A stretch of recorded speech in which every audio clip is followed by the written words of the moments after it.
Well, good afternoon. I always feel a little guilty speaking at lunch because I know you love to talk to one another, but I promise not to take too much of your time so that you can have a little bit more of that. I want to say, first of all, just a huge thanks for everyone who made this possible. I think the conversation about women in leadership, and particularly in the academy and in higher education, is urgent and important, and one that there's just still not enough of. So I want to ask you all to join me in thanking the hosts and the organizers.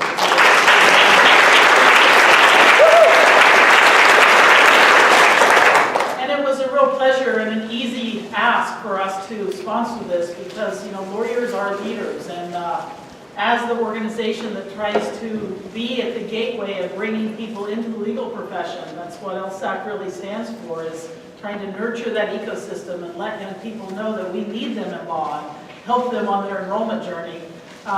We have every interest in the world in fostering, you know, a very good climate for women wanting to enter the profession and to be part of it. And so that's a high priority for us, and it certainly will continue to be, you know, now that I have turned my attention from law school deaning to seeing what it feels like to lead an organization that has right now 350 full-time employees and about 2,000 around the world that help administer the law school admissions test, and that I didn't realize even as a dean that as I walked into LSAC what I would also see is a very sophisticated technology company, because we invent and support and train all the admissions, you know, professionals and provide the software and everything that runs that. We also, of course, help the candidates, you know, find their way to all the law schools, and I know that our interests are just so aligned in making sure that environment is very supportive. So I wanted to say that it was an honor to have the opportunity to be a sponsor, and as this group moves forward, I want to make sure you know my personal support and LSAC's support in helping this continue to flourish, because it really is an important conversation. I also, before I share a few remarks about women and leadership today, want to just also let you know that there is a conference that I helped found back in, oh gosh, it's been over a decade ago now, that helps women become law school deans and helps also nurture women and men of color in becoming law school deans.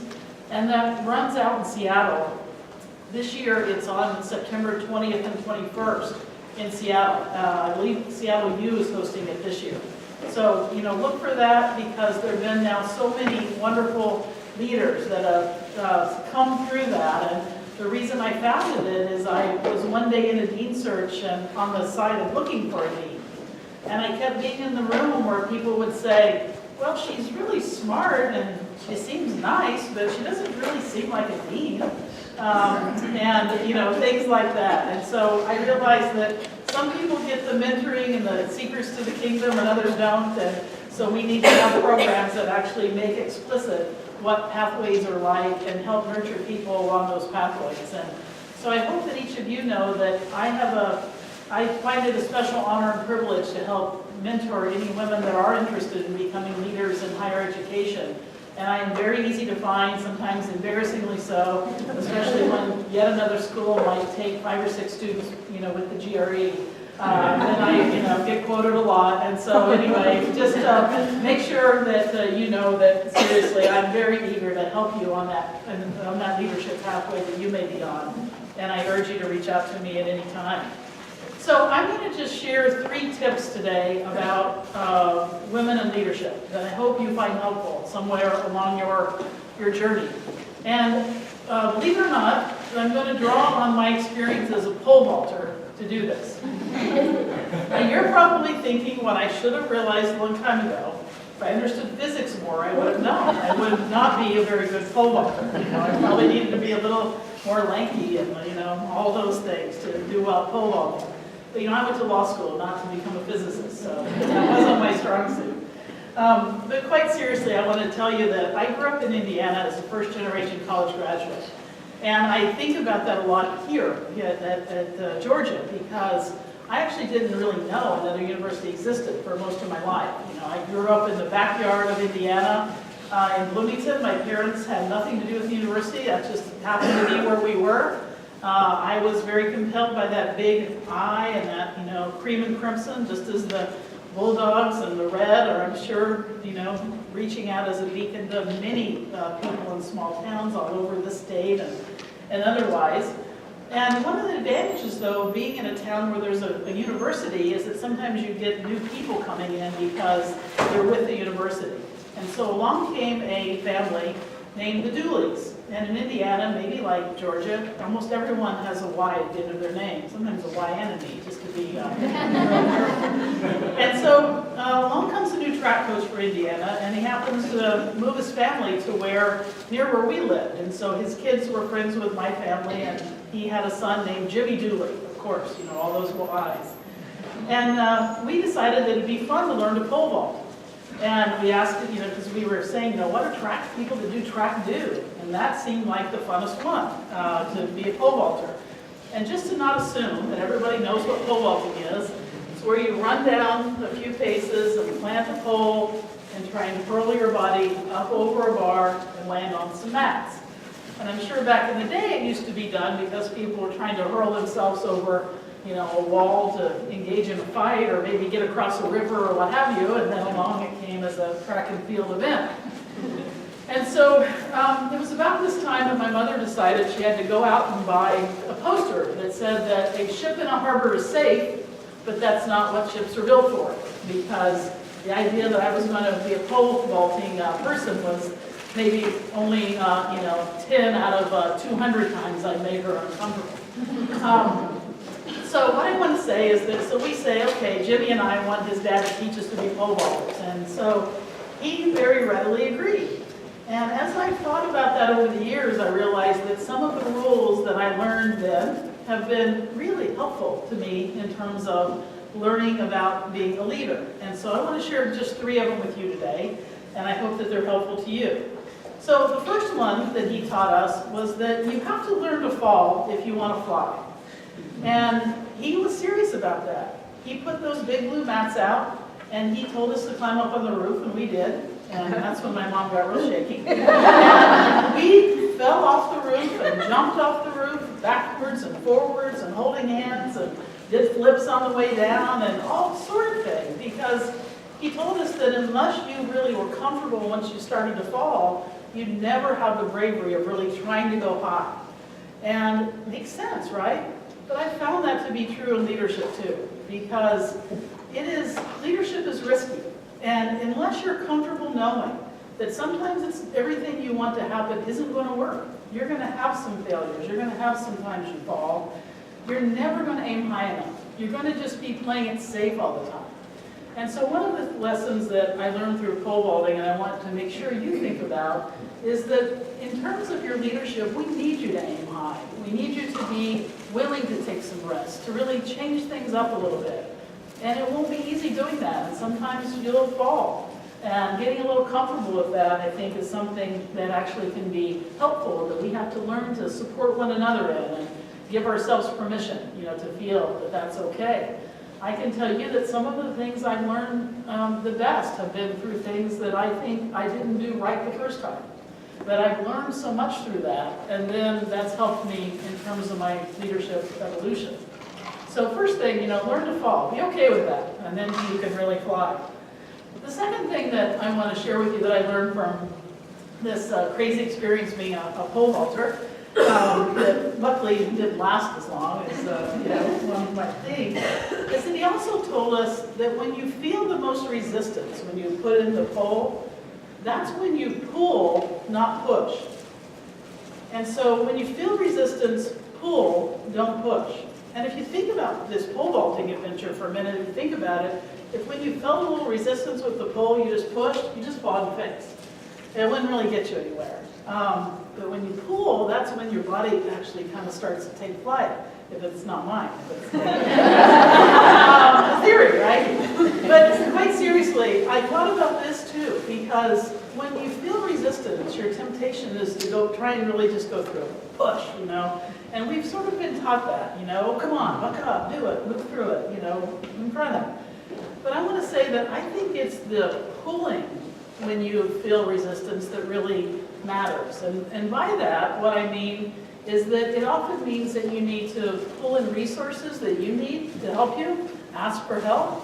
It means you need to open your arms and pull people more towards you, not push them away, and listen to them and hear why there's resistance. And really, just think in so many ways that what you're doing is reaching towards, you're slowing down, you're listening so hard, you might be burning a calorie or two. Pulling, toward you and inclusion when you feel resistance is often what's going to help you get through that more than just the push. And that's something that I think has, over the years, been one of the harder lessons I've had to learn. I kind of grew up where, you just kind of, if you were going to get somewhere, you had to push. You had to, really, try and do that. And there are times, but I also think that many times when there's resistance, what we need to do is understand it. And understand really that it's coming from somewhere that we don't really quite hear yet. And if we can pull in and listen, and then I think it's much more likely we're going to be able to move through that. So make sure you learn to fall if you want to fly. Make sure when you feel resistance, sometimes you pull and not just push. And then the third lesson that I want to share with you, and this one in some ways I think may be the most important, and we really talked about it already a little bit this morning, is that you don't want to let the bar get you twice. And what I mean by that is sometimes when you're trying to go over, you hit it. Get you the first time. What you don't want to do is be lying on the mat and have it clonk you on the head again. Yuck. And as women in leadership, that risk is a really real one. That we're going to let some of the bars we felt and that we may be going over or we felt up against get us twice. And what I mean by that is that I've always found that one of the worst problems with bias and oppression is that they're so damn oppressive. They take a toll. Sometimes they wound and they hurt, and it makes us less than whole. And so sometimes we then reenact that on other people. And we're not ourselves, our best selves. We're not the ones who are helping lift others up. We're thinking again about how we've been hurt, we've been cabined, we've been this, we've been that, and we let that bar get us twice. Because then not only has it been something we needed to confront and come, over or around or under or whatever we can do, we then what we do is we make sure that we're not really helping the whole. We're not really helping other women become leaders. We're not working to use our power in ways that are sharing and that really lifts others up. And I know that over the years, one of the things that has been the hardest for me to both know how to address and also, quite frankly, the saddest, is some of the most difficult leadership situations I've been in have been when my boss has been another woman. And I think that, as I think back on being a dean, almost 15 years at 2 different places, one of the things we see as a dean a lot is presidents and provosts change over a lot. And I think in those 15 years, I may have had 8 different bosses during that time. And I have to tell you that the times when I felt that I needed to play small in order to get along, and I couldn't just be, the leader I wanted to be and to try and aspire highly, were more often when my boss was a woman. And I really think that it goes to the fact that we need to realize that sometimes as we've tried to encounter the oppressions we felt, instead of moving through it and coming out the other side, we've let that bar hit us twice. And we're really then reenacting the exact things that we've tried to individually and also together to move through. And so one of the things that I think that means is that we need to push back on a leadership adage that you hear a lot in business. People often say in business, leadership's not about you, it's about the organization and the team. And there's usually some, funny way to say what the word, letters of team mean or something like that. Well, I want to say that I understand the point there. I understand that leaders are trying to make an organization more than the sum of the parts. And in that sense, you are working for an organization and for others. But I've come to believe that at its essence, leadership is very much about you individually and all of us individually, because the healthier we are as people, the more we work through the issues that might have hurt us and wounded us and been difficult for us and come around that, the more we can actually be the leaders that our world needs us to be today, and the leaders that are going to map a better way to justice and a future where education can really make the difference that it needs to make. So I urge you to, learn from my experience, poor experience in trying to be a pole vaulter. Don't let that bar hit you twice. Pull a lot when you feel resistance, and I hope you really will all aspire really highly, even though that might mean that once in a while there's a fall or two that you have to be able to land gracefully through. So thank you for the time today and hearing those thoughts on leadership, and I do look forward to some time to talk more about that.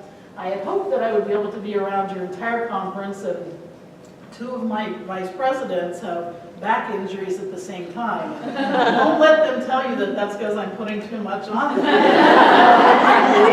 But I'm going to have to get to DC to pinch hit for Kent Lawless, who is one of our terrific diversity leaders at LSAC. But please do let me know anytime that I can be of assistance through my work at LSAC or through my desire to help nurture and encourage the leadership of women throughout the world, including in higher ed. Thank you.